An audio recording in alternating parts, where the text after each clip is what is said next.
Hello, everyone. I'm Jim Garrison, and in the spirit of the trees and all of nature, and in the memory that we are all children of Gaia, I want to welcome you to this session of Humanity Rising.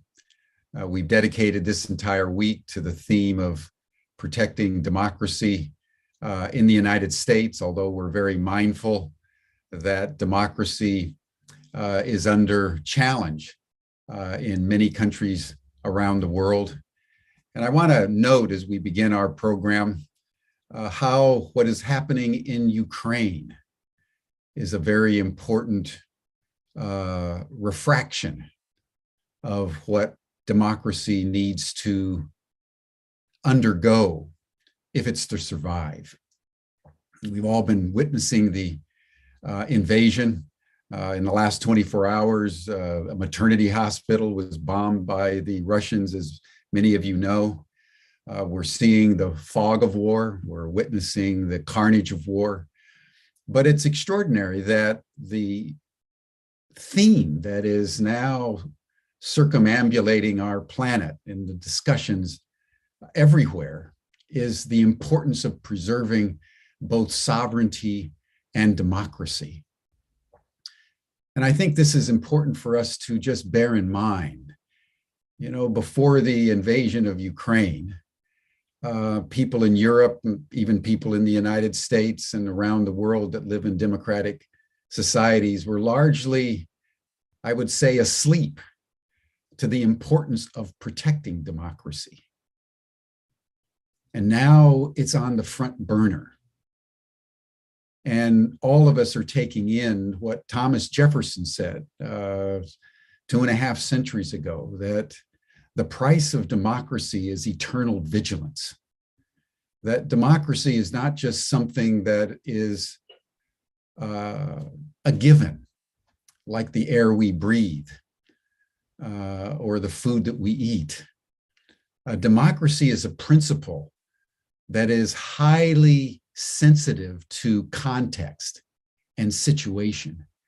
And every generation, he said, often with the price of blood, people have to rededicate themselves to the propositions of freedom, to the propositions of governance, to the propositions of a institutional framework of social cohesion that's based on the principle of the people and for the people and by the people.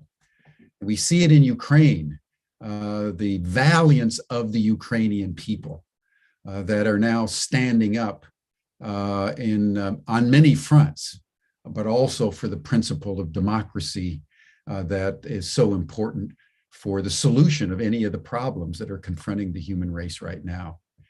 And I think what the citizens of the United States, many of them have already taken it in, but need to take in, that the threat to democracy here in many ways is just as serious as the threat in the Ukraine. But the difference of context is, in the Ukraine, it's been an invasion from without that has tested the moral fiber of democracy there. And in the United States, it's a corrosion from within, which is often more difficult to see, that is challenging our democracy here at home. So we're going to go into these and other themes pertaining to democracy today on our 4th day. So I want to welcome you in a democratic spirit. And before we begin our program, I want to just invite us, as we always do as we open our sessions for Humanity Rising, is just to pause in the hustle and bustle of our lives and close our eyes and attune ourselves to our hearts just for the next minute. Listen to your heartbeat and feel the struggle for democracy in the Ukraine and other places around the world. Feel solidarity today with freedom.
Thank you, everyone. I would like to now bring George Cappannelli back in. You're all familiar with George. He's been a constant feature in Humanity Rising sessions for some time now. He's been convening with Shelly Alcorn these programs on democracy, which we're going to keep going up through the November election this year, which is so pivotal to securing the democratic impulse in the United States. So George, thank you for developing this program, and I turn the program over to you. Well, thank you, Jim, as usual. Thanks for the great introduction this morning, and to the Humanity Rising team. It's a pleasure to work with all of you in this bold adventure to bring truth in new ways. I also want to thank John Raymer and the Sign Network, and a special thanks to John Steiner and Margot King, who've been such great co-collaborators in this particular process. And most of all, I want to thank all of you who are with us today. I want to say this morning a couple of things that I've said before, and that is that I could be circumspect today, as I believe, frankly, far too many of us who are citizens are still being at this time. I could also avoid or deny the fact that we are facing the kind of existential threat to our democracy that we are at this level for the first time in the 244 plus years of our nation's history. And lastly, I probably could avoid indicating that there's a great price to this election, not only to democracy, but to the well-being of humanity, the survival of other species, and in fact, our habitat itself. But as you can probably tell from my demeanor, I'm not about being circumspect or denying the danger we're in. Nor, in fact, are any of the committed, talented, and passionate people who are part of this dialogue series that have been on the first 3 days, and Ezra and Doug, who you'll meet in a few minutes, who are going to be with us today.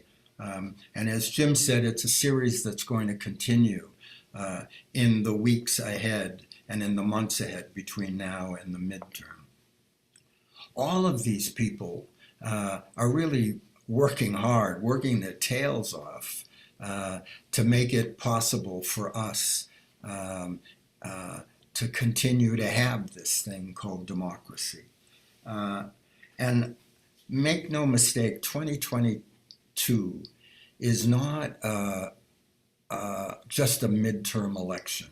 It's not something that we can meander back and forth as we often do in the midterms between Democrats and Republicans, as if we were at a tennis match or at a garden party or something. This is a referendum on our lives, on truth, on freedom, on justice, on equal opportunity, and on the well-being of humanity and the planet.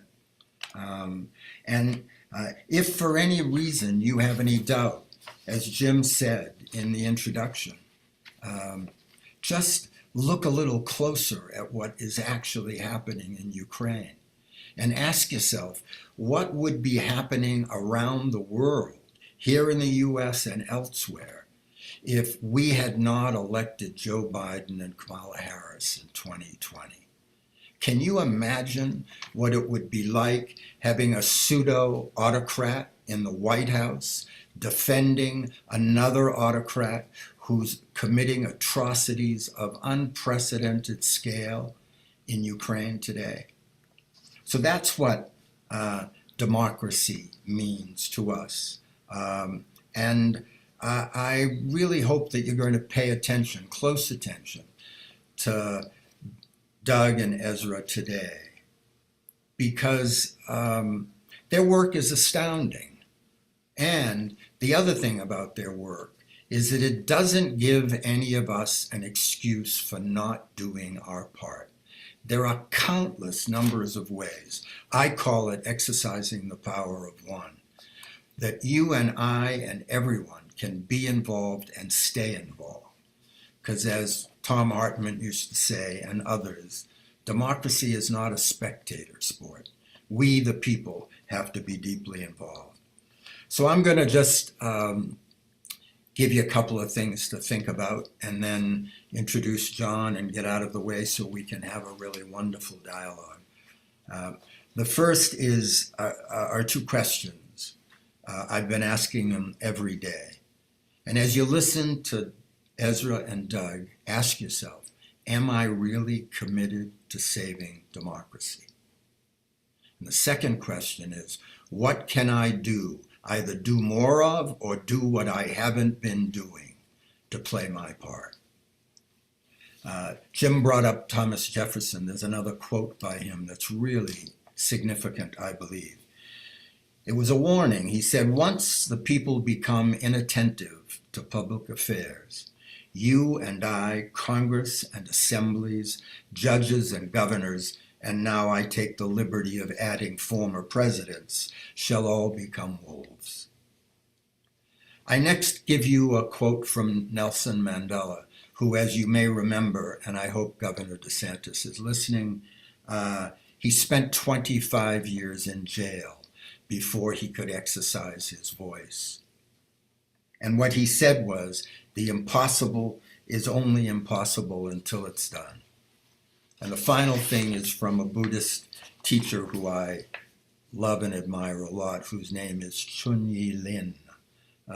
And he often says, love is action in compassion. So as we do this commitment for 2022 and beyond, let's remember to keep our love and our compassion in what we do, or else we'll become a little bit too much like those who are trying to do away with democracy in America. John, for those of you who don't know John and his wife Margot are remarkable people. They call themselves mesh weavers and networkers, and they have just an extraordinary record of working on behalf of all of us in this country.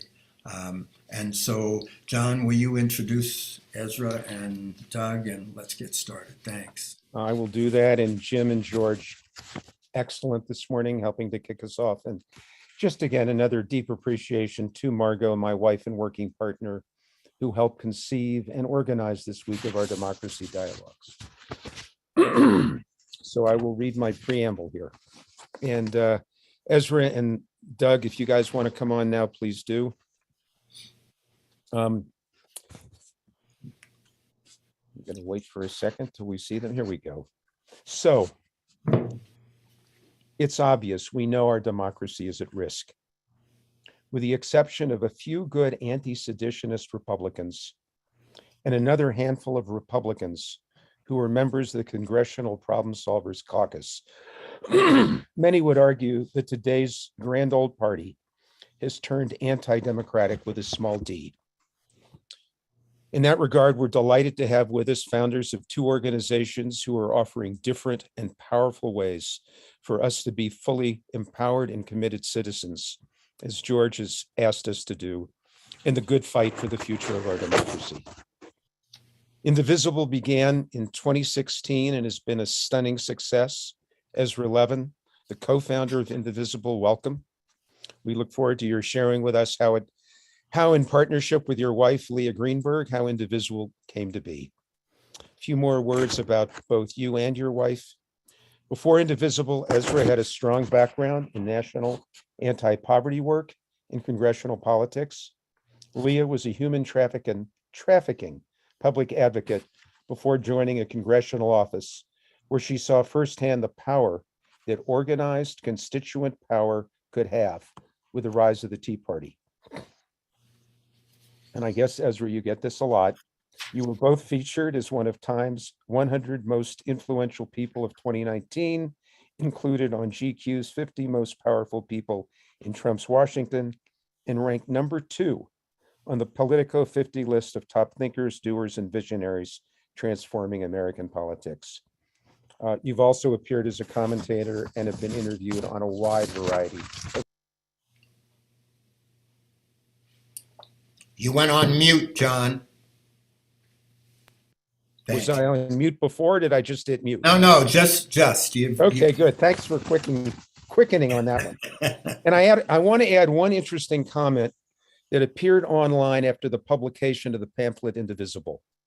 It says, "For all my purplish friends, this isn't a blanket anti-Republican guide. It focuses on lessons learned from the Tea Party activism, and I'd argue it's good for folks of all political stripes.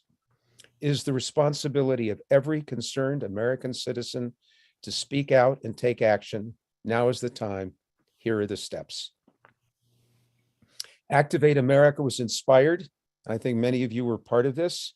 The millions of people who participated in the first Women's March, formerly known as Flip the West and Flip 14.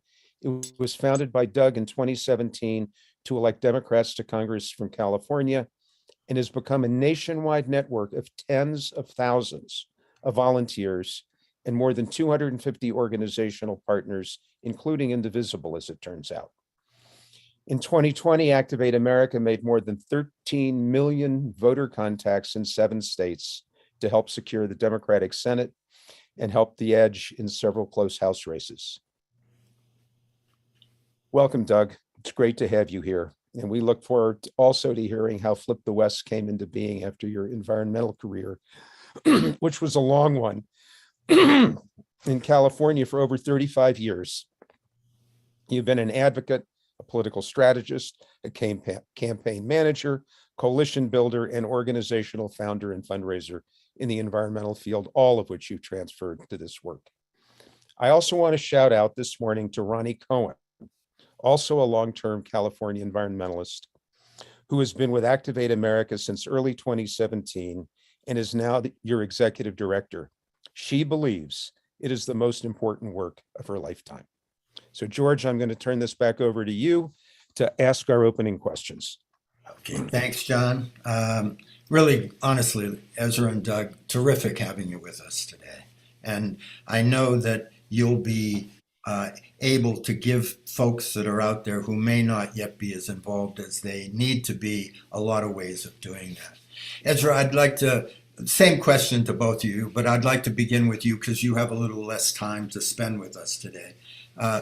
Talk a little bit about where the brainstorm came from that created the Indivisible document and what that early stage was like for you.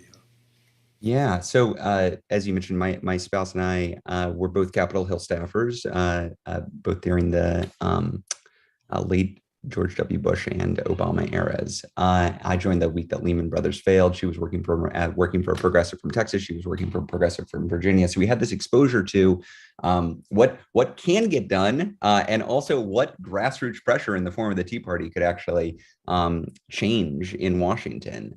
We were obviously not aligned with the Tea Party at the time, but we saw their power. It was very impressive. So shortly after Donald Trump won the election in 2016, Leah was working at a foundation focusing on human trafficking issues. I was working on anti-poverty issues at a nonprofit doing advocacy work. And there were 2 events that happened roughly back to back that really set us off on writing the Indivisible Guide. One was an interview with somebody who would become a future Trump appointee talking about the Japanese internment camps during World War II as a model for what we might do with immigrants, Muslims, and refugees, which was atrocious in and of itself. And then the other, within 24 hours of that, was a piece in the New York Times with the incoming minority leader of the Senate, Chuck Schumer, who I've had my differences with over time. Over the last year, I think he's been a great advocate for democracy. But in that moment, the interview was him saying, well, we lost the election. That happens. We're just going to have to figure out a way to work with Trump and the Republicans. Maybe we can work on infrastructure together.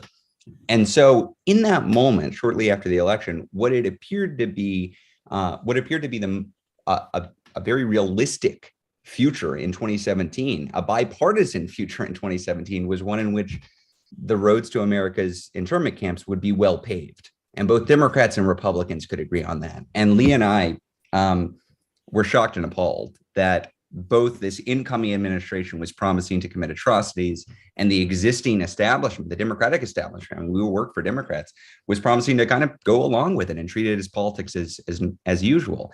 And so we were hearing from friends and family members, people who had never been really politically involved before, trying to figure out what they could do in that moment. Like, my God, this is coming. We can't just sit back and watch this happen. And we thought, well, look, we're congressional staffers and advocates. We don't really have very many applicable skills, but we know how Congress works. We can try to demystify that. We can tell people what works. We've seen how grassroots pressure works. Let's break that down. Let's put out a guide that says, hey, here's how a member of Congress thinks. Here's how you can organize locally. Here's how you can put pressure on your own electeds. And let's just put that out into the ecosystem and hope it helps some folks. So we were back home in Austin, where my folks are from, where I grew up, and for Thanksgiving, and we spent the weekend after Thanksgiving writing the Indivisible Guide, and then reached out to some friends who had also worked with us in DC to get some comments on it. So ended up putting it out sometime in mid-December.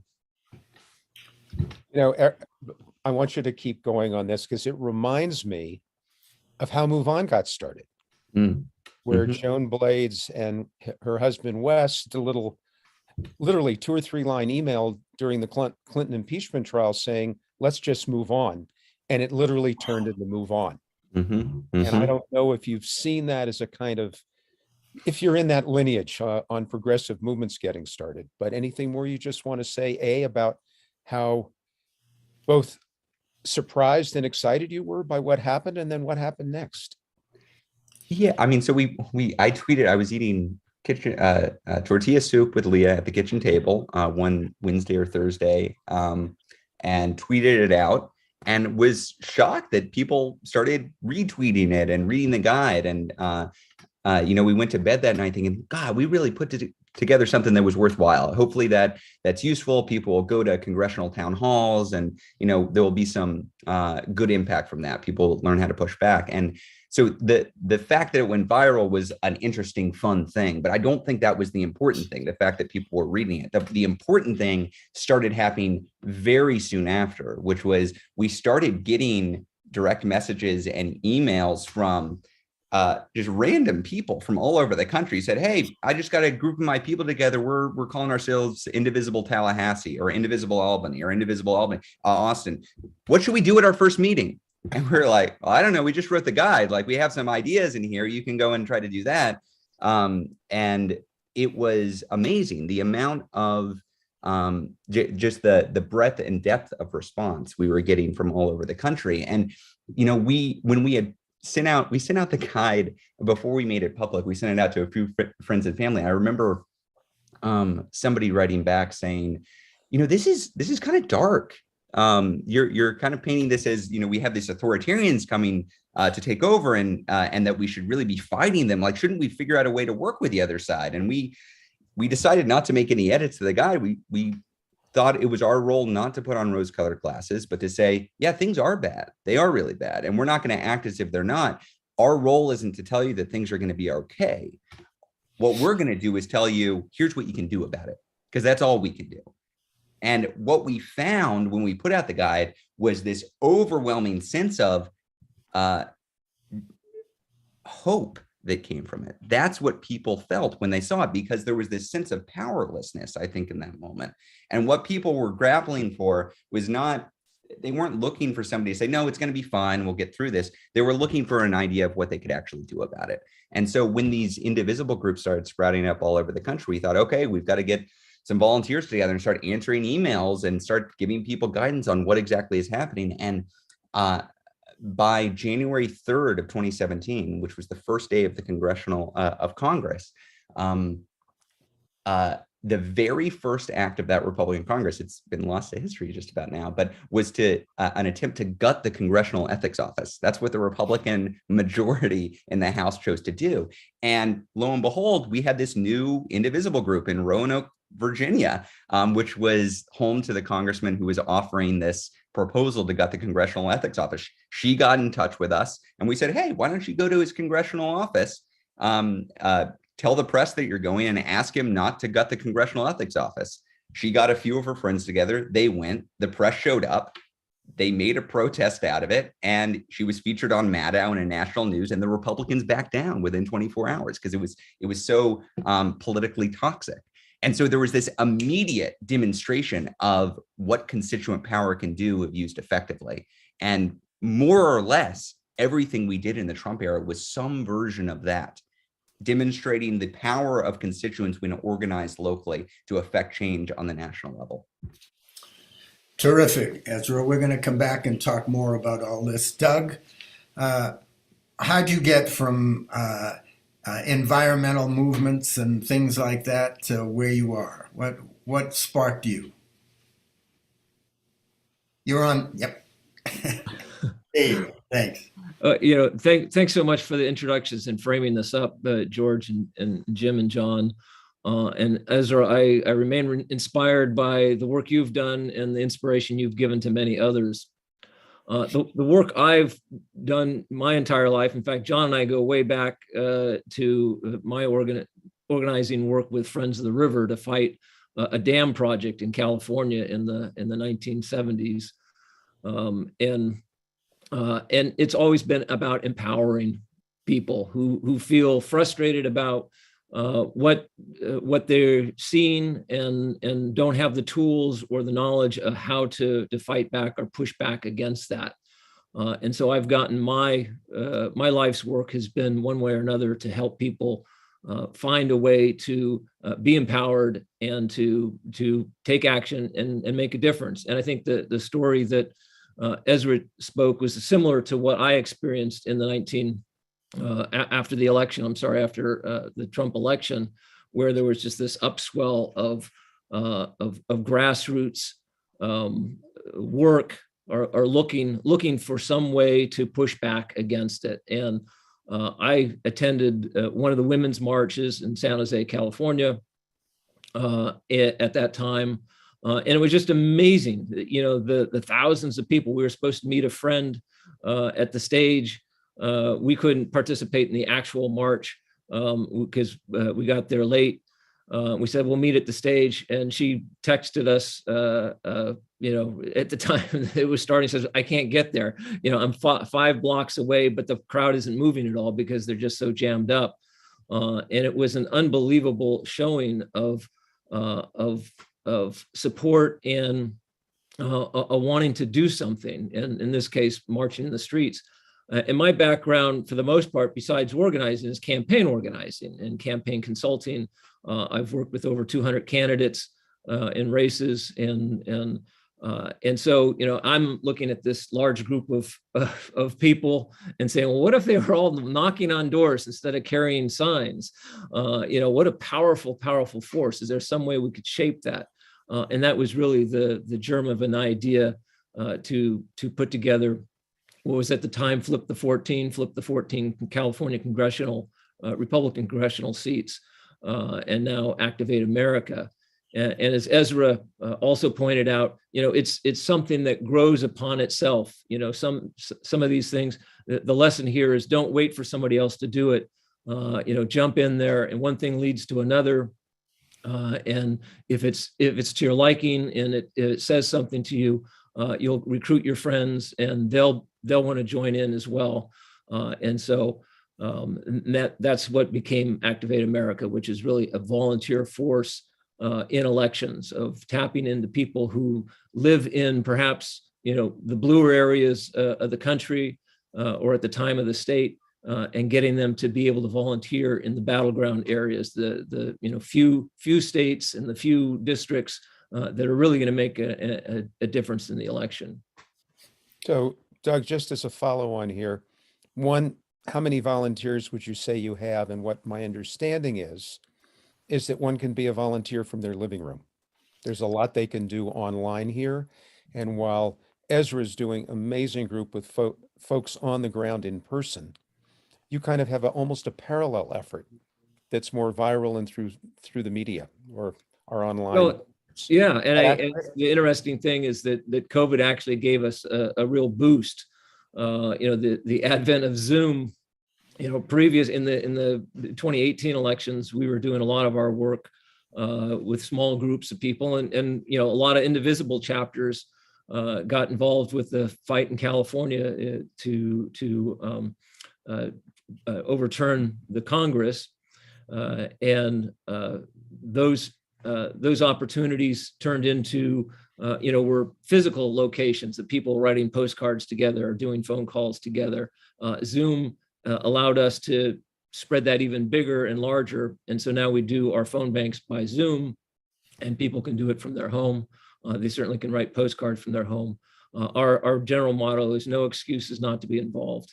And so, our thing is to make as low a threshold to get involved as possible, make it easy, make it fun, and really focus on the volunteer experience so that they come back and they tell their friends for more.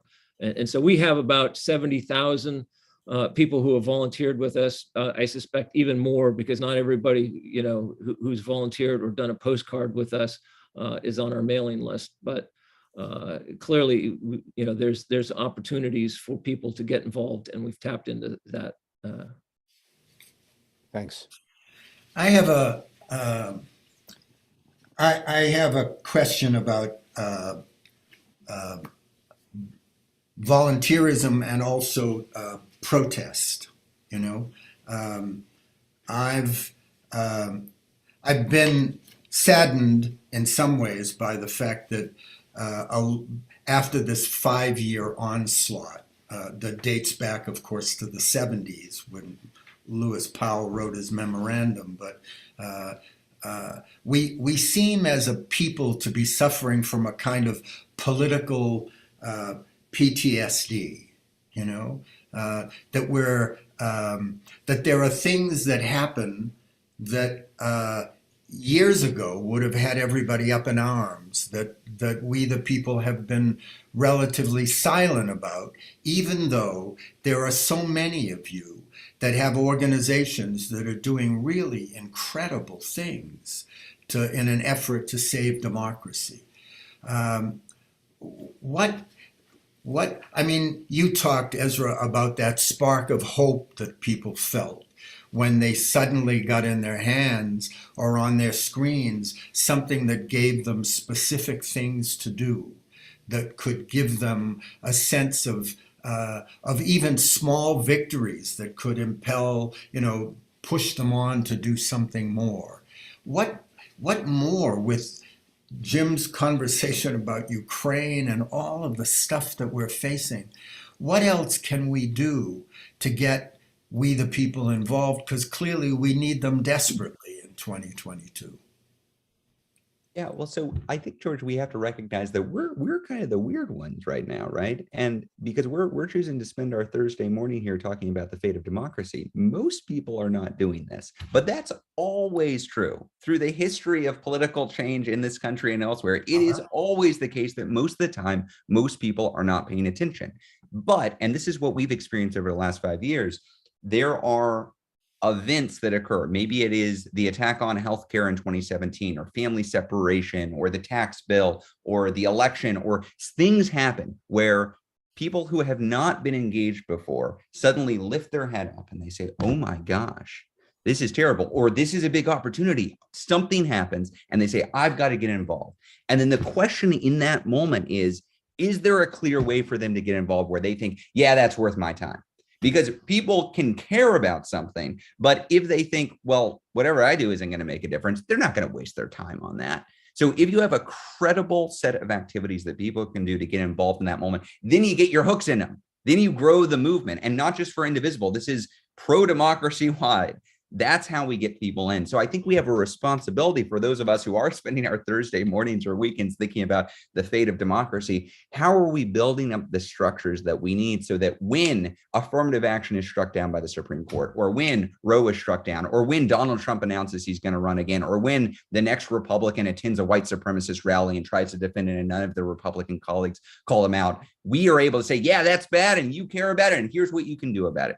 So we all have to build up the kind of structures necessary to build this movement. There isn't another secret way to get people involved.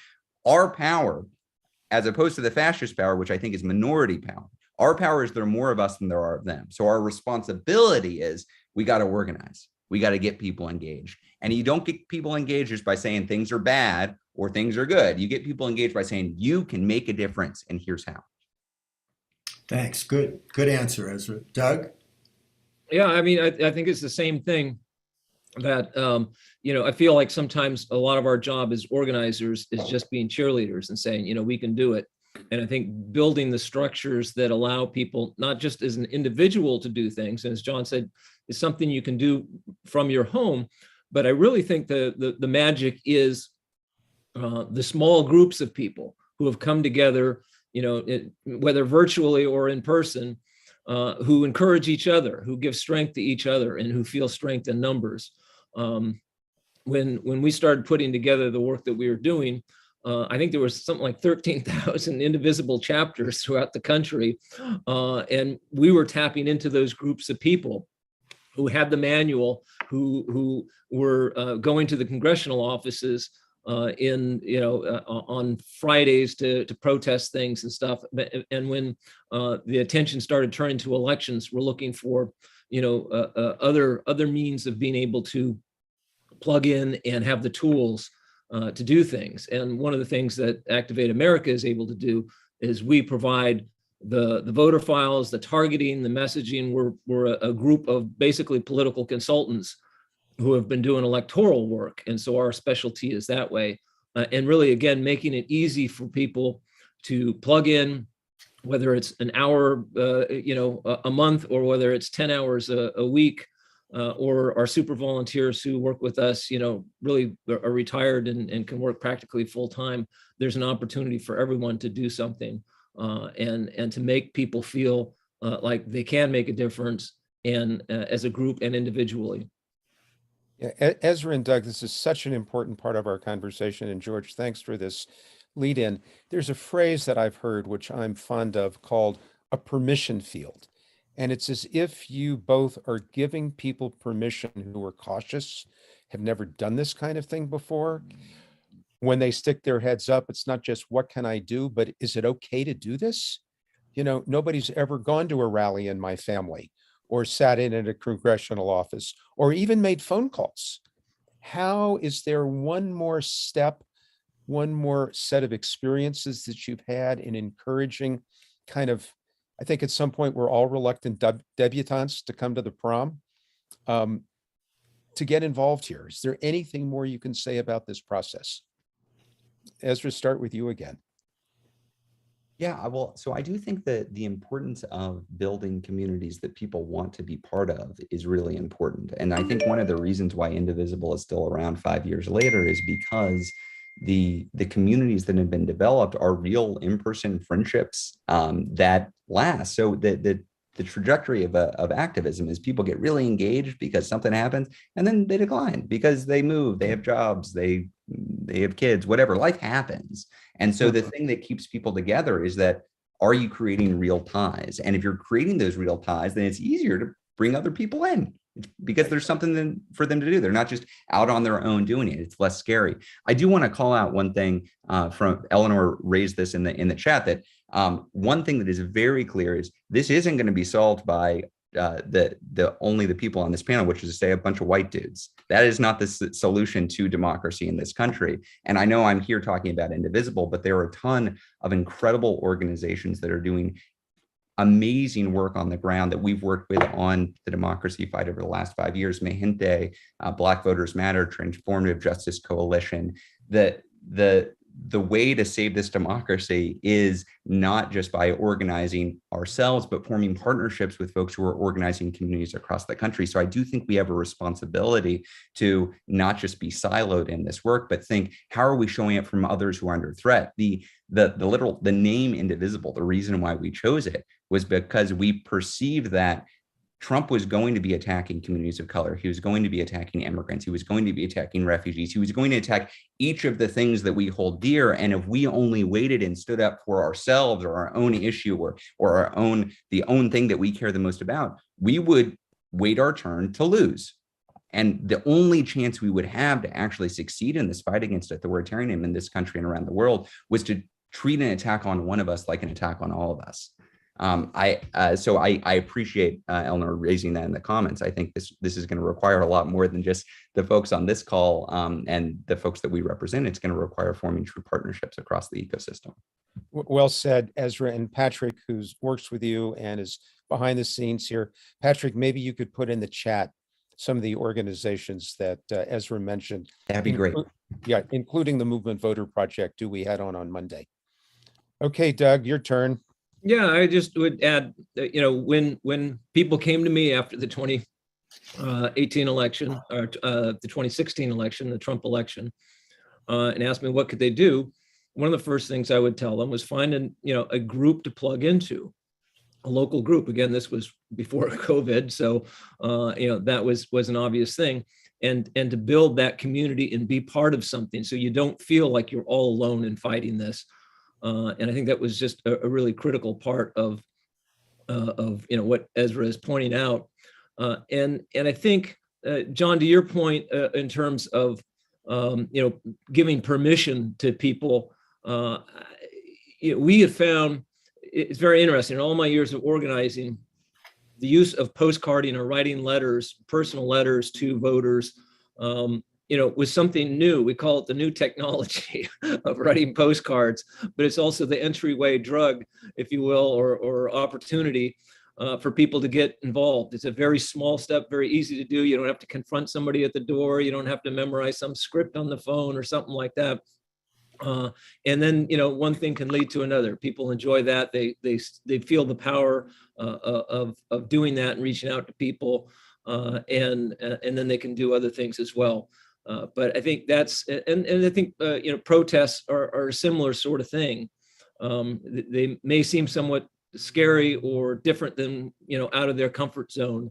And that's really what you're looking for is some way to bring people out of their comfort zone, to be able to do something, find out it's not such a, scary thing after all. And that there's actually people enjoy talking to people when they get called on the phone about voting, when you're helping them to fill out a voter registration form, or you're helping them to fill out the vote by mail application. And so, that's what we're looking to do is make it easy for people to get out of their comfort zone, I guess. That's great. And again, Ezra, thanks for reading Eleanor's comment that led to that. Let me follow up with another comment in chat and a question from Meg Newhouse, who says, can you speak about the diversity within your own organization, as well as the male-female leadership that you both have? Yeah, so we're pretty clear about this, that Indivisible is disproportionately, if you look out, go to any Indivisible meeting across the country, there is some diversity there. It's not that it's entirely uniform, but disproportionately Indivisible organizes white college-educated women. If you go out and look at Indivisible groups, which is to say, we are not the entirety of the democracy fight that's going to be out there. And also, it would be inappropriate for me to say, oh yeah, we're going to go organize in communities of color. You should come to us. I think that it can be a knee-jerk reaction for people who are organizing. And I think it comes from a good place, but it actually leads you in the wrong direction. Instead of looking around and saying, oh, we've got to go organize that population, you should be, if you're gathering in a community, you should say, oh, how can we show up in support of these communities? Because if you start going to the organizations, or you start going to the meetings of other groups that are organizing immigrants or refugees or indigenous folks or Black folks, go there and say, hey, how can we help? We've got people. We want to be in support. Rather than saying, how do we organize those communities ourselves? I think that will lead to real partnerships that we've seen the impact of over the last 4 years. That's how Indivisibles help support taking down Confederate monuments in the South, or help support immigrants who are under attack from Trump's policies. I think those are the proudest moments I've had as being part of Indivisible these last 5 years, is when the groups that we're organizing work in concert, hand in glove with other groups that are doing incredible work. And that sounds like part of the guidelines and requests that you put out to your members. I mean, that's 100%. Yes. Right. That makes a lot of sense. Doug, anything more? Yeah, coalition building is the most important thing. I mean, one of the things we recognize the shortcomings of a volunteer-based organization to be, again, no excuses for anybody who can't find some amount of time to volunteer, but a large proportion of our volunteers are retired people, or people who are, have the income to be able to support this kind of work, and, are not tied to 2 or 3 jobs to be able to make ends meet. And so we also, as Ezra said, we tend to be very white, more affluent in terms of the volunteers and the work that we do. But we work in coalition. So we're part of in each of the states, and we have 6 battleground states that we're taking on this time. We work with what they call tables or coalitions of organizations that are working on the local elections. And in Georgia is a great example. We were involved there in a table or a coalition of groups. There must have been at least 70 groups in the runoff that when we got involved, including Stacey Abrams groups, Black Lives Matter, Black Voters Matter, a number of groups there. And we were there as soldiers to support the work that they had been doing in that state for the last 10 years. And we work on the independent expenditure side, which is basically meaning that we don't work directly with the candidates or with the party, but there's all this rich diversity of organizations, of community organizations who have been working on these issues for a long time. And we came in, we were able to use the issues that they had developed and the scripts that they had worked on and agreed on, and we turned those into our phone banks for volunteers and our postcards for volunteers to send out. So we came there in support of the work they did, and very much in respect for all the tremendous ground, foundation of work in community organizing that they'd been done over the years, and then brought in, these volunteers from across the country who otherwise might not have been able to be utilized in that fight. I have another kind of question for us. It's always been true. A lot of us think that politics have been rough recently, but obviously anybody that's studied political history knows that there have been some really rough and tumble campaigns over the years with a lot of shenanigans going on and a lot of misinformation. But in this age of mass communications, social media, and all the rest of it, when those that are out to destroy democracy have an incredibly large and powerful megaphone that they're using, all of the local radio and television and newspapers that they've purchased over the years and whatnot, the disinformation piece is really destructive to us in a lot of ways. And yes, Ezra, you pointed out, our numbers are larger, and when we turn out, we make a really significant difference. And that's going to be always true, I hope, if we can get through 22 and keep the wheels on. But is there something that we should be doing that we're not doing to defend against the misinformation? It seems to me that we're getting outspent and out-yelled. What do you think? Yes, the answer is yes. It's funny, just last night there was Indivisible runs something called the Truth Brigade, which is an effort to identify misinformation and disinformation that's being circulated within social media, especially Facebook, and combat it directly by spreading truth. And so we work with consultants to identify where the lies being spread, and then we create messages that effectively counteract that. And the way you do that is by making use of people's social networks. Now, that's not to say you're not going to convert a Trump supporter who's like a hardcore big lie believer. You're not going to get those folks, but most people aren't big lie believers. Most people are in between, or not paying attention. And so it's about getting to them and defusing the situation before they kind of think, oh yeah, maybe the election was stolen, because I've seen a few memes about that.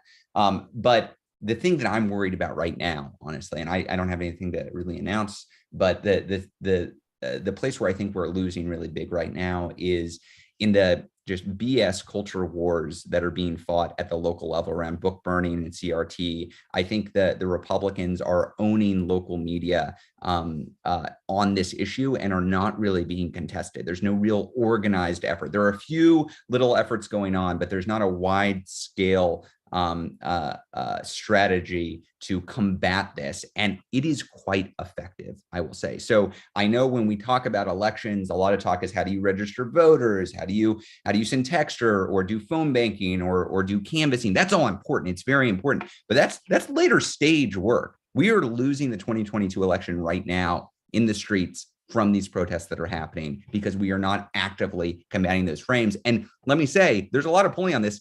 We have the popular position here. The American people do not support banning books. They don't support burning books. They don't support this stuff that they are doing. And yet, because they are framing it in their way and not being contested, they're owning the media on this right now. So I do think that's a place that we've got to get active relatively soon if we're going to have any hope of really impacting the elections on this issue.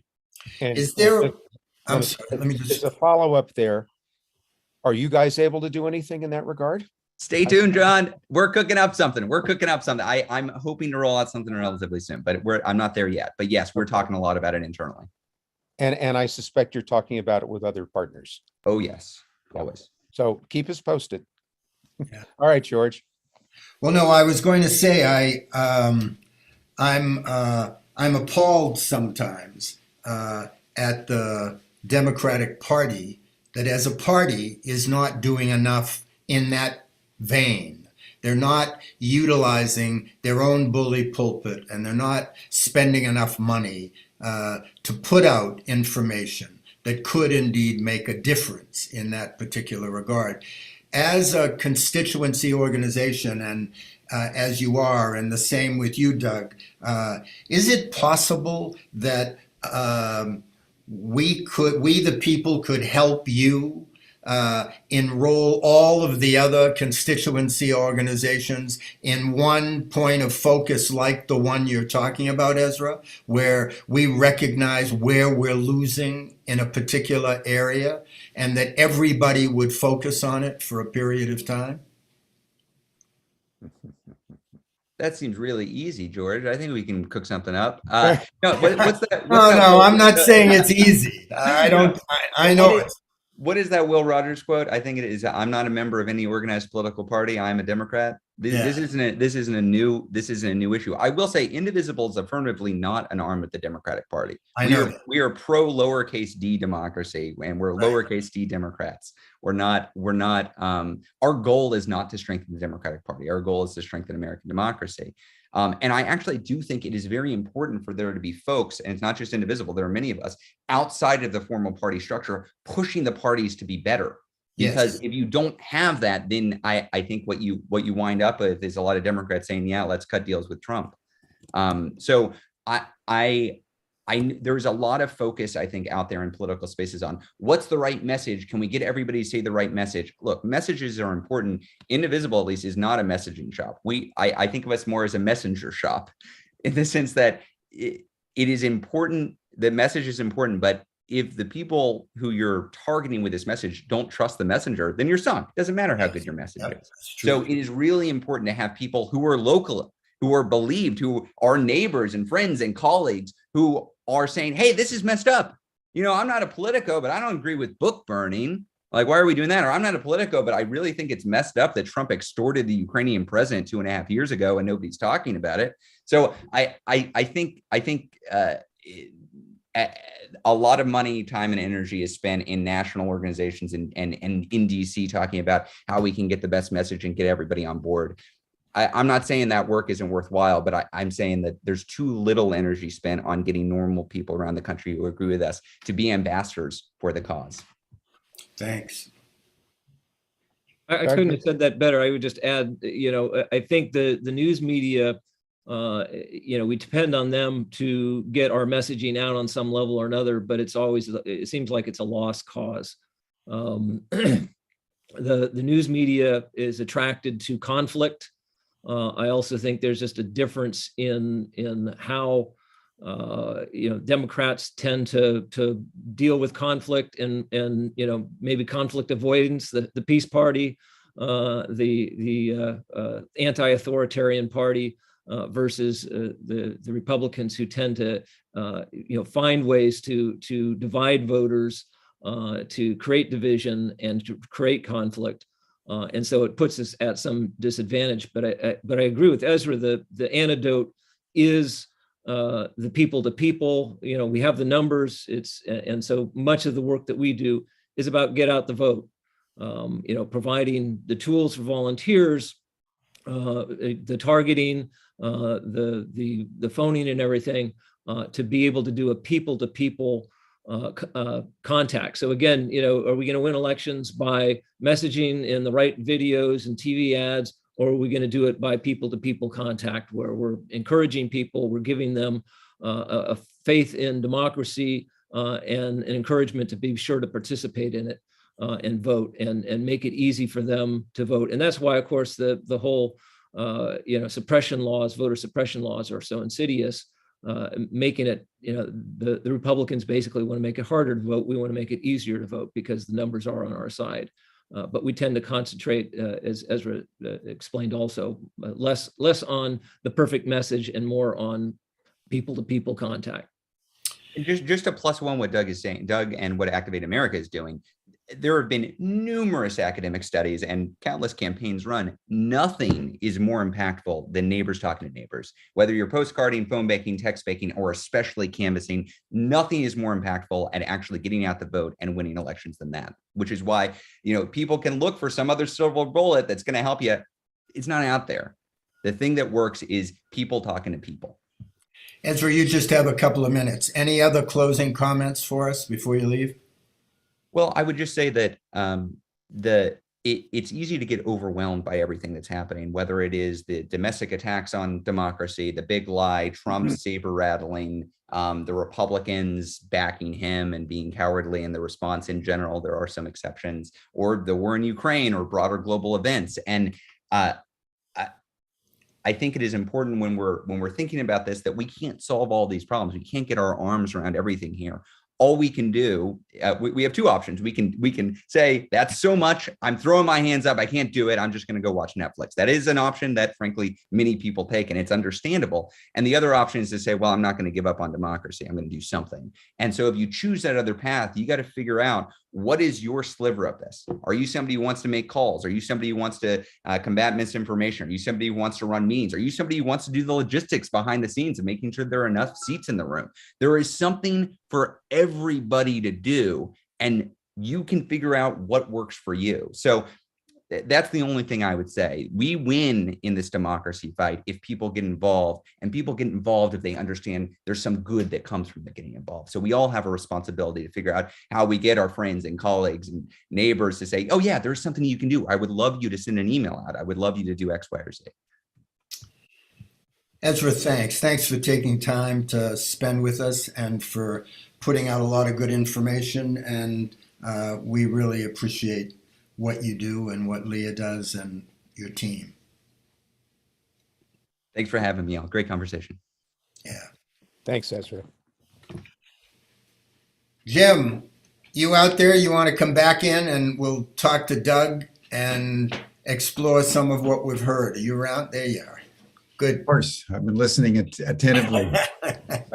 And I think the question, Doug, that I would put to you, and I'm sorry Ezra has already gone, is, as a political veteran of these matters and campaigns, are you seeing I would say, an objective change in the situation in the United States, given the takeover of the Republican Party by the kind of the alt-right and the white supremacists and so forth? We've had some discussion of this on Humanity Rising, with some people saying this is basically business as usual. There's been voter suppression before, but it feels to me, and I think it feels to George, that there's actually an objective change in the situation, and that we're now entering a time of real existential threat that requires those of us on the sort of the Democratic side to consider strategically whether we need to change our tactics, change the way we're organizing, because it appears as if the Republicans in any number of states now, at least a dozen, if not a dozen and a half states, have really put voter suppression as a party priority moving into the future. There's a trope that is overused by us organizers around elections that this is the most important election ever. I've used that in elections going back as long as I've done this, and I always like to say, yeah, but this one I really mean it. It's hard to say that, but the question, I guess, is, are there objective things we can look at are different? And I'm not a great historian. I only go back to my lifetime of experience. But I think we can, we need two parties, and right now we don't have a Republican Party that is doing anything but being an authoritarian, a move towards authoritarianism. They've given up on competing for the vote or for the hearts and minds of people on the issues. They basically, their last Republican platform was whatever Trump says, that's what we believe. They've become a cult, and it's hard to see a way to an election where they will do anything in their ability to hang on to power. We saw again with the Ukraine example. They were opposed to. They said, "What's wrong with Russia?" And who cares about Ukraine? Until it's all Biden's fault.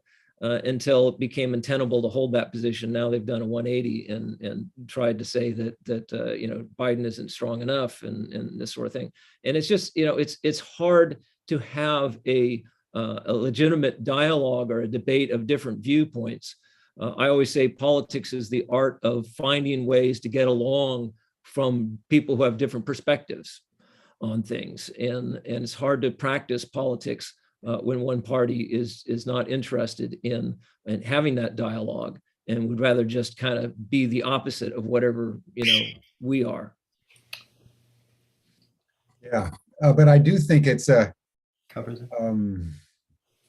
objectively, at least in my memory, certainly in my lifetime, and I think in American history, where one of the major parties has made central the proposition that a major election was fraudulent and built a policy platform around essentially a big lie. I think the inauguration of Joe Biden was the first time that a former president wasn't in attendance. So it feels to me, and this is what I wanted to test, that we have a genuine shift of state going on here in the United States. It's way beyond the quibbling of normal gerrymandering and suppression. It feels like there's an overlay of almost like an ideology, an anti-democratic ideology that is more and more explicitly intertwined, as we're seeing in the news, with white supremacy. And it's like as if the Republican Party has stripped away any vestige of indirection or camouflage, and are getting more and more explicit about what their true agenda is. And the fact that 80% of the Republican Party apparently believes this as an incontrovertible fact is in my mind bringing the United States to a moment of seriousness that I think is unprecedented, possibly since the Civil War. But you may have a different point of view. You're obviously more deeply, as is Ezra, more deeply immersed in the political and the voter process. No, I don't disagree with any of that. Again, it's hard for me to be objective in perhaps the same way who's of people who are more historians that way. But it's certainly nothing I've ever seen in my lifetime of politics here. The situation we're in, absolutely. I think part of the challenge is for us as Democrats, there is always this sense that once you've taken the House, once you've taken the Senate and gotten the presidency, the history says, you're going to lose the House or lose, whoever's party is in the presidency, the party out of favor will probably take back the House. And that's a precedent that we're fighting against. And part of that comes from just a feeling that, oh, well, we're in the driver's seat now, and we'll let them do that. But I think we're at a historical point where nobody really believes that, and that the conflict we're seeing and the voter suppression and everything else, and I think the sense that the party in power is not really in control of things, even though the numbers seem to indicate or would otherwise indicate that. And I think that's still kept the fight in people who otherwise might have checked out when their party is in favor. So we're certainly finding people who are still just as fearful now as they were when Trump was elected, and still want to know, what can I do to make sure that what's happening. But there's also the discouragement that comes from holding the reins of power, so to speak, but not being able to pass an infrastructure bill, or not being able to keep the payments to reduce child poverty and so on. And so those are the battles we're fighting here in the front in terms of getting activists involved. Jim, my sense, and Doug and John, please weigh in on this as well. My sense is that that there is a malaise, there is a sense of hopelessness that is infecting too many people, that I haven't seen, with all of the atrocities that have been committed from the insurrection and following. I haven't seen one protest like the Me Too movement or the George Floyd protests. So I believe that by and large, these people are being given permission because they don't believe that people are reacting. And so the crimes against humanity get greater and greater.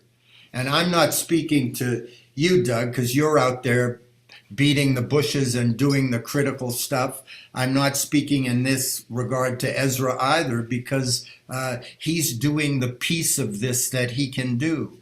I'm speaking to all of us who are listening today, someplace around the world or someplace across America. I'm really saying, wake the hell up. Speak your voice. Raise your hand. When there's a news item that you disagree with, go down to that congressman or senator's office. In this case, why Manchin and what's her name from Arizona aren't constantly flooded and overwhelmed with protesters that say, get off your ass and vote for the things that we Americans want. There are so many things we can do, and yet we have become the silent majority, not the silent minority. And I don't know why.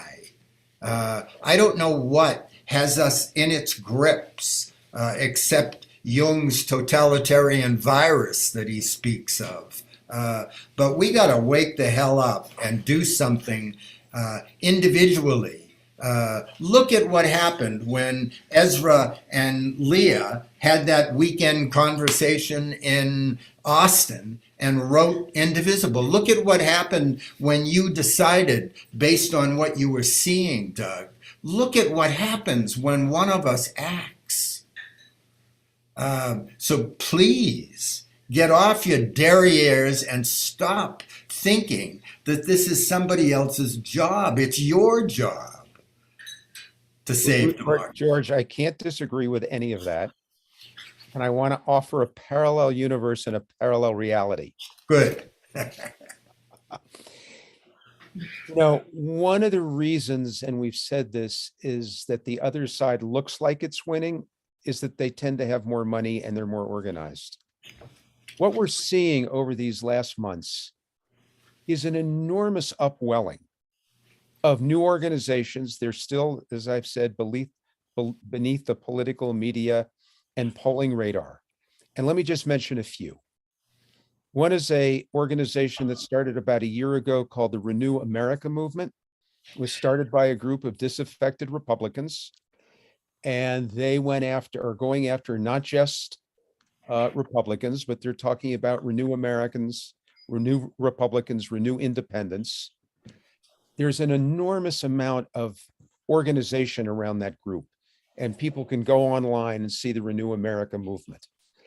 What I think folks like that, and there's a new effort called the Third Act that Bill McKibben and others have started, focusing on folks over 60, is that they're not tuning out the shouting and the divisiveness. They are working like Doug is to elect people to make a change and make a difference. And they're not only focusing on keeping Congress and the Senate not just Democratic, they're looking, particularly Renew America, to support those amazing anti-seditionist Republicans who are still out there running for office, like a Liz Cheney. So there's a lot of strategic work going on, and people are showing up to do it.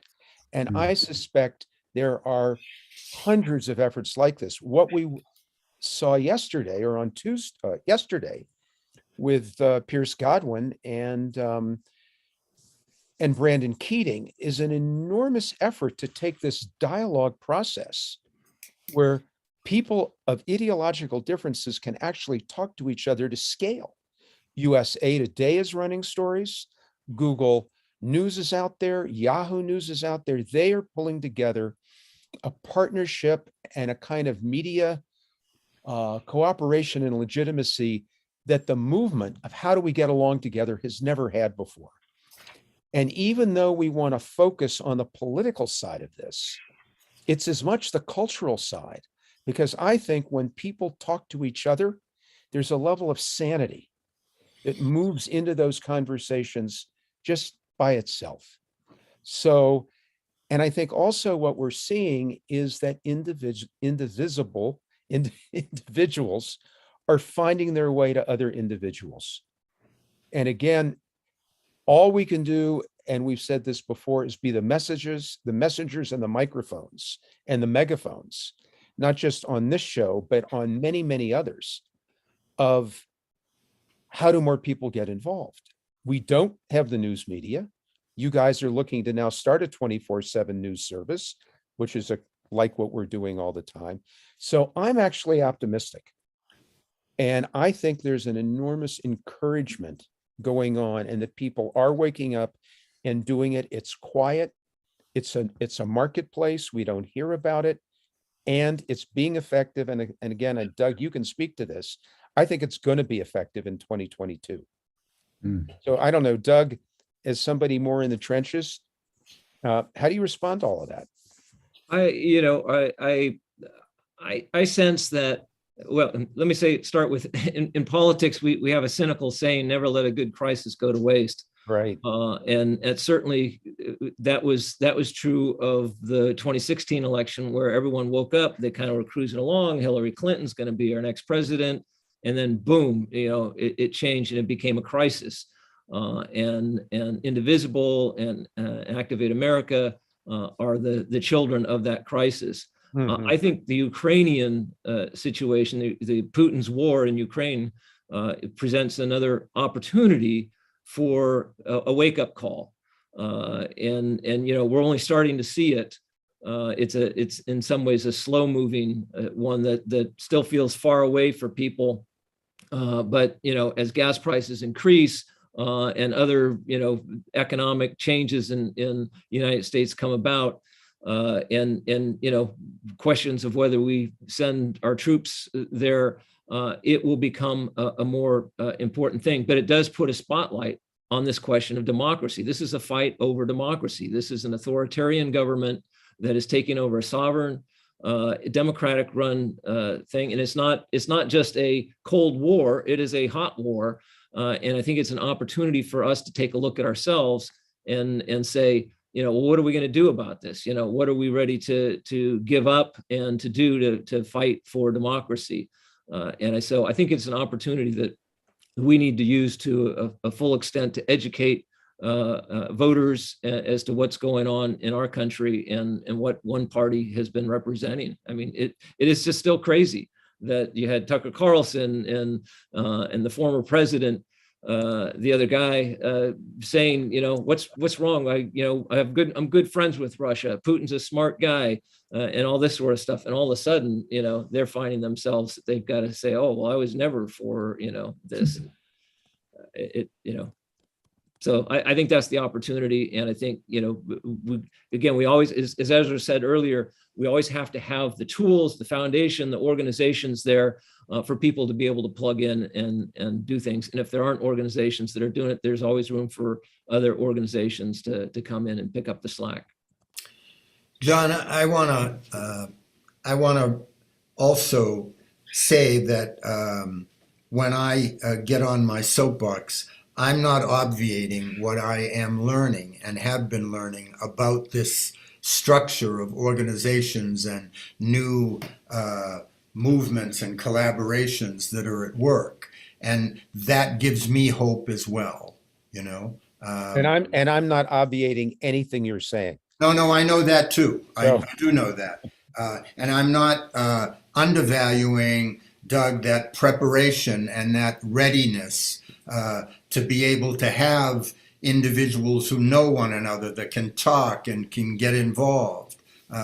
And I must say, as I watch what goes on in Ukraine, and someone mentioned it in the chat, if the Ukrainians can give up their lives in what they're currently doing, while we stand, we send them weapons and food supplies and whatnot, but we're kind of standing on the sidelines, which I think humanity has to change its mode of operations. I don't think we should wait for a country to be destroyed and then put somebody on trial as for crimes against humanity. I think we should all act in that regard, but that's just my Italian blood boiling.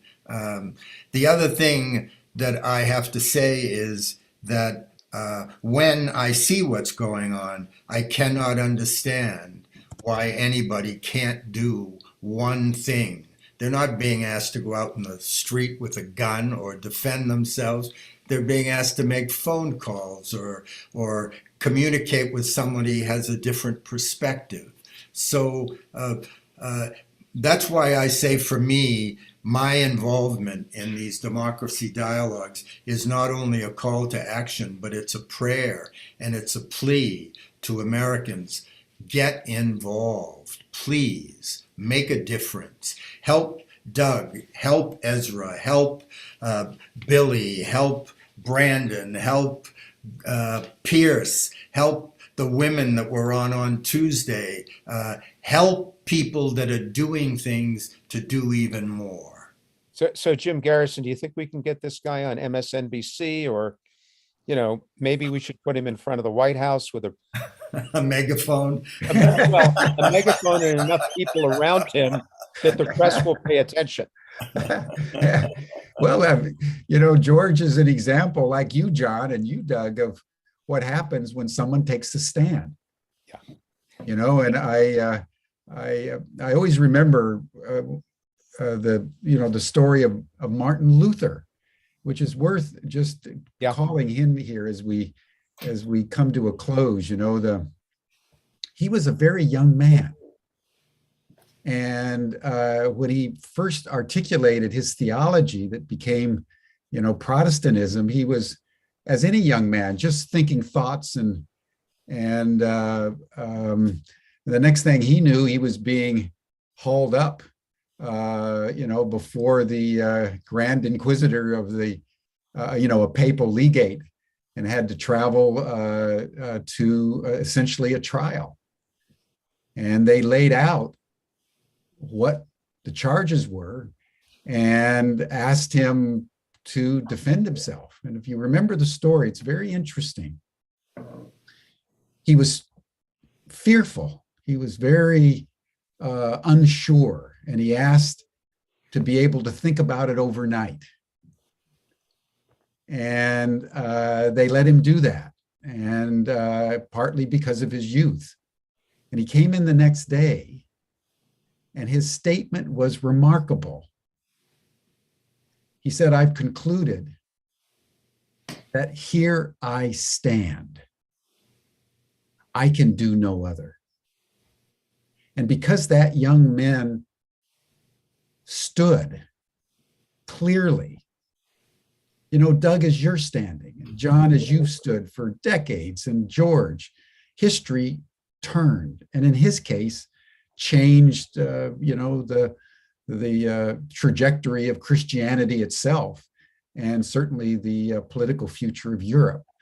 So I think the moral lesson of Ukraine and the moral lesson of all the speakers this week is that in all the commotion of the historical process, with all the moral ambiguity in which we find ourselves day by day, it's the ability to take a stand, ideally in a loving, compassionate way, that actually calls up our own authenticity and our sense of empowerment.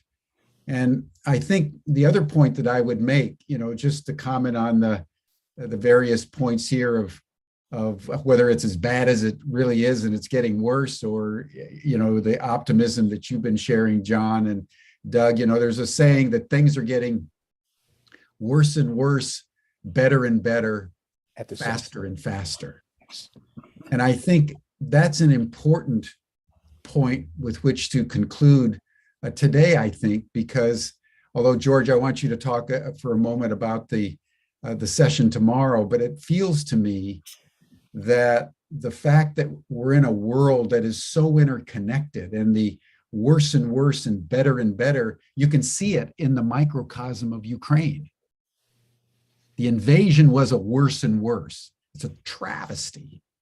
And yet the courage and valiance of the Ukrainian people is the better and better. And who knows how this passion for democracy emanating out of the crisis of Ukraine will reverberate through the global system and empower people, Doug, that you're trying to get to volunteer in ways they don't even consciously understand. But all of a sudden, protecting democracy, my God, we've got to all do something. So, the spirit that guides the affairs of all of us in a mysterious way is also at work. And I think we need to all honor that and be willing, as George so passionately says day by day, each of us need to understand that there's a relationship between the power of the many and the power of the one. And each of us can take a stand, whether it's a little stand or a Martin Luther stand, because again, exactly, in the spirit of that spirit you're talking about, it's exactly the same stand. Yeah, exactly. So George, tell us about tomorrow, and then Doug, give us a final word. So tomorrow we're going to be talking about civic nation. When we all vote, we're going to be going deeper. Kyle Lehrman and Stephanie Young will be our guests, and there may be other guests accompanying them. We're not sure yet. Jim will be here. Shelly will be back.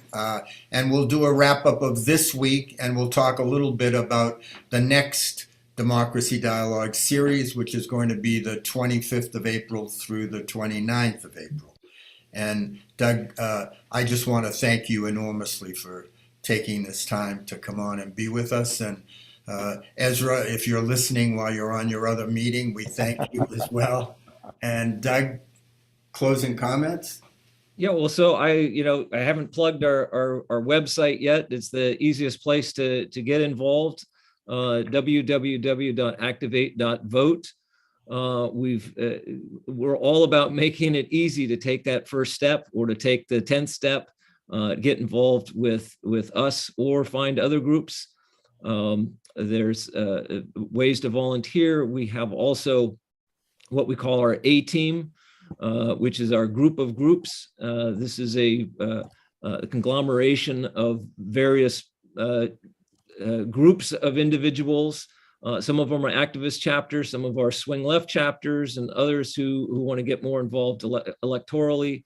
And we provide the programs and the platforms for a group of groups or a group of people to get plugged into, as well as individuals that way, because we do believe in community.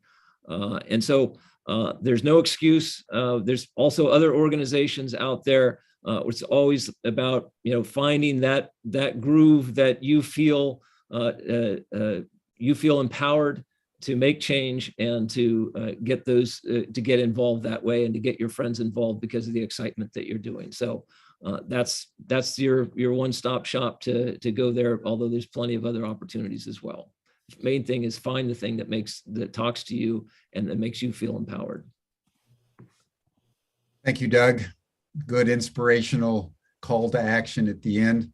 John, thank you so much for everything that you and Margot do. It's just an inspiration to just be in your presence and know your lineage and history. And George, thank you so much for your passion today as every day. Democracy is worth fighting for, everyone. And all of us can make a difference in whatever way we feel called to do. So thank you for this session. Tomorrow we'll conclude our program on democracy. You're all welcome to the after session chat group. You'll see the link in the chat box. We'll see you all same time, same station tomorrow here on Humanity Rising. Bye for now. Thanks.